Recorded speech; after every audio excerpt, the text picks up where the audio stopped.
My sister threw a giant kids brunch, face paint, magician cupcake tower. 89 kids got invites, except my daughter.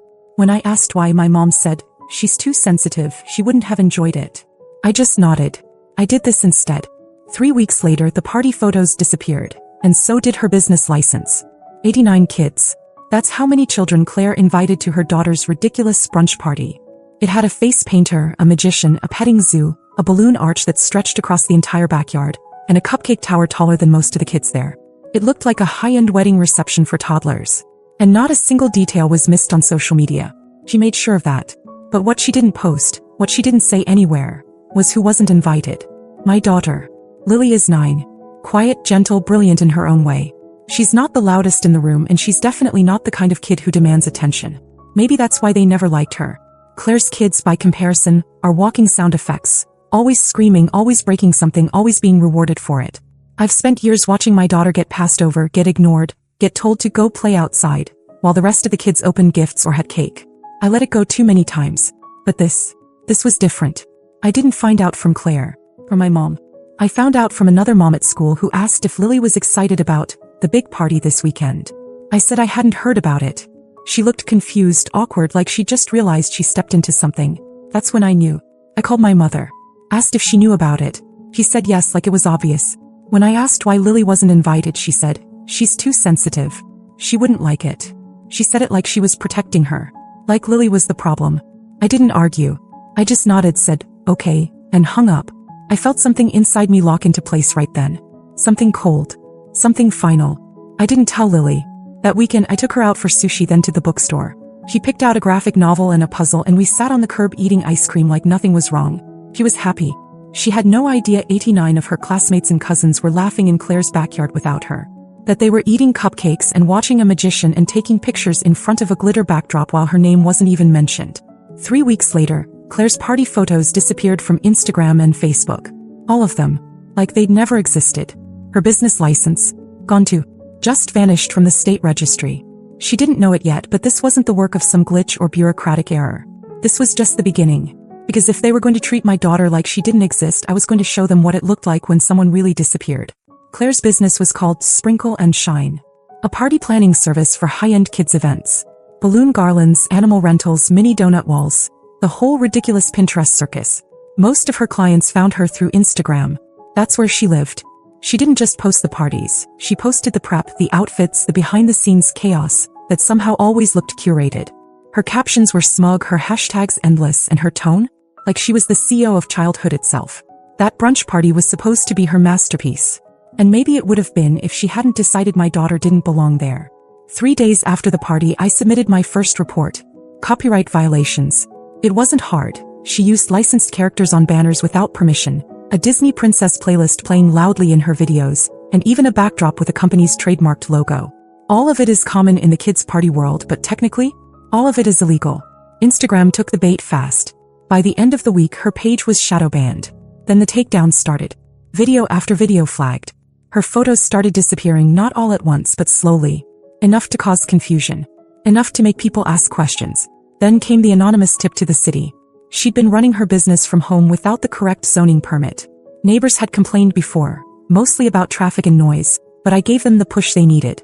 The right forms, the right language, the right tone to sound like a fed-up resident who'd had enough of petting zoos and parking chaos every Saturday. Her business license was flagged for review. Temporarily suspended, the notice said. Claire posted a black screen on her Instagram stories with white text. Jealousy is a disease. Get well soon. Subtle. As usual. She didn't know it was me yet. She thought maybe it was a competitor, maybe an algorithm glitch. But I could see it starting to crack. He stopped posting so much. Her bookings slowed. One mom canceled after asking why she couldn't find the brunch photos anymore. Claire tried to spin it, said she was revamping her brand. But you could hear the panic in her voice when she talked to my mom on the phone. My mom, of course, took her side immediately. She's under a lot of pressure, Monica. Why can't you be more supportive? I didn't bother responding. I just stared at her. Supportive? After what Claire did to Lily. After years of treating my daughter like some fragile inconvenience while praising her own kids for existing loudly? The next Sunday we were all at my parents' house for dinner. Claire didn't look at me once. Barely acknowledged Lily. My dad tried to pretend everything was fine like always. My mom asked Lily what she was reading these days and then cut her off before she could finish her sentence. It was like watching a bad play you've already seen too many times. That night, while Lily was brushing her teeth, I asked her what she wanted to do for her birthday this year. She said, maybe we could bake cupcakes and invite some friends over? I told her we could do that. But quietly, in the back of my mind, I was planning something else. Not for her party. For Claire's next one. There was going to be a next one. 2 weeks later, Claire announced a new event on her business page. It was supposed to be a woodland fairy brunch for a high-profile client. Some local influencer mom with twins and a brand deal with a baby food company. Claire hyped it up for days. She posted sneak peeks. Fairy wings drying in her garage, flower crowns on mannequins, pastel mushrooms made of foam. It was supposed to be her comeback after the so-called glitch. I let her finish setting it all up. The day before the event, everything was in motion. Vendors scheduled, ponies booked, the entire setup confirmed with the client. Claire even posted a smug little story, "You can't dim what still shines." So I made one phone call. I contacted the client's management, an email from a new Gmail I made with a little evidence attached. Screenshots of the zoning violations. Screenshots of the reported copyright issues. A PDF of a filed but pending complaint about unsafe event practices due to overcrowding and unsanitary animal handling. None of it was made up. It was just rearranged, presented the right way. The client pulled out at 8 p.m. that night. Claire lost her mind. She posted a furious, barely coherent rant on her story, deleted it, then reposted a long open letter about betrayal, lies, and certain people who can't stand to see others rise. Her comments section exploded. Some backed her, others asked questions she couldn't answer. By Monday, 2 vendors had cut ties with her. She went quiet after that. I assumed she'd pieced together that someone was targeting her. But even then, she didn't come to me. She went to our mother. My mom called me that night. Said Claire was devastated. That her business was her livelihood. That family should never do things like this to each other. She actually said that with a straight face. I asked her, so excluding Lily from that party, that wasn't doing something like this to family? She said, that's not the same thing. You're being dramatic. That was the moment something shifted. Something final. I had still been holding back. A little. But after that call I stopped. I went through the accounts. Claire's online payment systems were tied to a shared account we once used for a family vacation fund. A mistake she apparently never corrected. And guess who was still listed as an admin? She was about to find out just how dramatic I could be. The payment system was still under an old Square account we'd set up years ago to collect funds for a family reunion that never happened. Claire had taken it over without telling anyone. I only remembered it because I got a random tax form for it last year and had to call support to untangle it. Turned out they never removed me as an administrator. So I logged in. First I just looked. Bookings, transactions, client names, notes. Some of them were big, $2,000 deposits, full prepayments for themed packages. Claire had a wait list stretching into fall. She was hanging on by threads. Then I saw something else. Refund requests. A few parents asking about their money back after abrupt cancellations. It wasn't many, but it gave me an idea. I issued one refund. Just one. A large one from a high-profile mom I recognized from local news. I sent a polite email under the name Admin Team, apologizing for the scheduling conflict and promising a full refund would be processed within 3 to 5 days. Claire got the alert instantly, I'm sure. She must have thought it was a glitch. But when she tried to reverse it, she couldn't. I'd locked her out. Changed the admin email, updated security questions. I waited until she started losing it on social. Her stories were a mix of crying selfies and vague threats. Then she showed up. At my door. Unannounced. She didn't even knock, just pounded like she was trying to break through it. Lily was upstairs, thank God. I opened the door just enough to see her face. Red, smeared mascara, shaking. She didn't ask. She screamed. Said I'd ruined her life, her reputation, her business. That I was jealous. That this was because my weird little daughter didn't get an invitation. I didn't yell back. I just stepped outside, shut the door behind me, and told her flatly that if she ever came to my house again without being invited, I'd involve the police. He called my mom the minute she left. The next day I got a family group text. Something I hadn't seen in months. My dad, mom, Claire, and me. One sentence from my father. Monica, we need to talk about how you're treating your sister. That was it. Treating her. Like I hadn't spent years watching them treat Lily like she was something inconvenient. Like I hadn't smiled through 100 passive-aggressive dinners, hundreds of small humiliations. So I went back into the system. And I pulled every single one of her active invoices. Sent a message to each client, offering full refunds, due to unexpected structural changes in the company. I attached a formal-looking PDF about temporary business closure pending review, added a few links to recent policy changes for home-based businesses in our area, and clicked send. That afternoon, Claire posted something that finally surprised me. A photo of Lily. From years ago. She'd screenshotted a photo I'd posted when Lily was 5, dressed as a fox for Halloween. Claire captioned it, "This child has destroyed my entire life." That post stayed up for 2 hours. Then someone reported her account. It was taken down. Not by me. That part was unexpected. The photo of Lily stayed up for just under 2 hours. Claire had posted it in a blind rage. An old picture she pulled from my social feed, back when Lily was 5 and dressed as a fox for Halloween. Under it she wrote, "This child has destroyed my entire life." I stared at it for a minute, not because I was shocked by what she said, but because I finally saw her clearly. She wasn't just cruel. She was unwell. Something in her had always resented my daughter for existing differently. And now, with her business falling apart, with clients walking away and vendors ghosting her, she needed a target. Someone to blame. She chose a child. I didn't have to lift a finger. Someone else reported the post.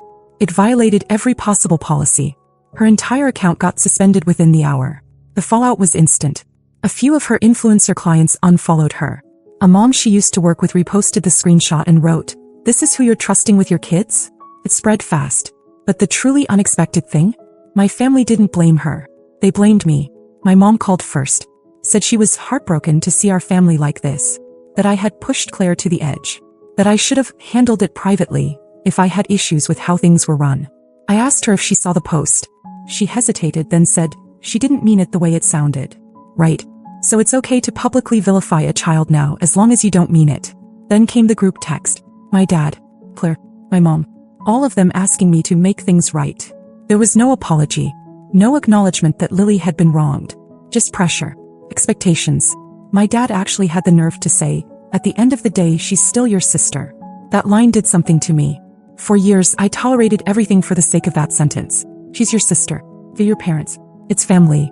I let it excuse every dig, every slight, every silent dinner where Lily was left out, and I had to pretend it was normal. So I stopped pretending. I went back through the family trust paperwork. Years ago, our grandmother had set up a modest fund in a joint account for whoever took care of her. Claire didn't visit her once in the final year. I did, every weekend. Grocery runs, medications, company. Claire didn't even show up at the funeral. But somehow her name was still attached to the account, quietly draining it to pay bounce fees and refund charges for her collapsing business. I visited the bank in person. Brought the will. The manager checked everything and nodded. Legally, the funds were mine. I transferred them out. Froze the account. Claire wouldn't see a cent more. The fallout was immediate.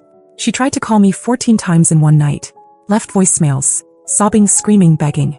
Then she escalated. Called my workplace pretending to be a concerned client. Claimed I was emotionally unstable and harassing her children. I work in accounting. My boss isn't easily rattled. She forwarded the message to HR just in case and then sent me a screenshot with a one-line note. "I'm assuming this is your sister." Then came the final blow. One of Claire's biggest clients, someone with serious pull in the local event scene, emailed her a termination notice and CC'd her vendors. It was brutal and professional. They cited reputational concerns and a pattern of erratic behavior. One paragraph stood out. "We cannot work with a provider who publicly targets a minor over personal disputes." That wasn't from me either. Claire went silent after that. No posts. No calls. No rage texting group threads. Nothing. My mom tried once more, called to say Claire was not herself lately, and asked if I would consider helping her get back on her feet financially. I said no. Not gently. Not vaguely. Just no. My mom sighed and said, "So you're going to turn your back on your own sister?" I said, "She turned her back on Lily first. I'm just finally facing the right direction." And that was the last time I answered any of their calls. For 2 weeks it was dead quiet. No texts, no calls, no new posts. Claire's online presence went dark. Her Instagram was wiped, the Facebook page for Sprinkle and Shine was deleted, and her name stopped appearing in the usual party planner forums and mom groups. At first I thought she'd finally gotten the message. But silence never meant surrender with Claire. I was working late one night, Lily asleep upstairs, when I got an email from an address I didn't recognize. No subject line. No body text. Just a single attachment. A photo. It was a picture of Lily at school. Taken from across the street. Grainy like it was snapped through a car window. My chest tightened. My first thought wasn't Claire. It was worse. Some stranger, some threat I didn't understand. I called the school. They checked the cameras. No suspicious activity. Nothing stood out. But the timing? Too specific. I reported the email, contacted the local police, and installed cameras around my house that same night. The officer who took my report said it might be a scare tactic. Someone trying to rattle me. I didn't mention Claire. Not then. I needed to be sure. The cameras caught nothing in the first few days. Until the third night. That's when I saw her. 2:11 a.m. Claire standing across the street in the dark, staring at my house. She didn't move. Didn't come closer. Just stood there for almost 7 minutes, then turned and walked away. I saved the footage. Didn't send it to my mom. Didn't call my dad.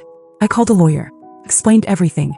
The harassment, the threats, the financial fraud, the stalking. I'd been documenting everything quietly just in case.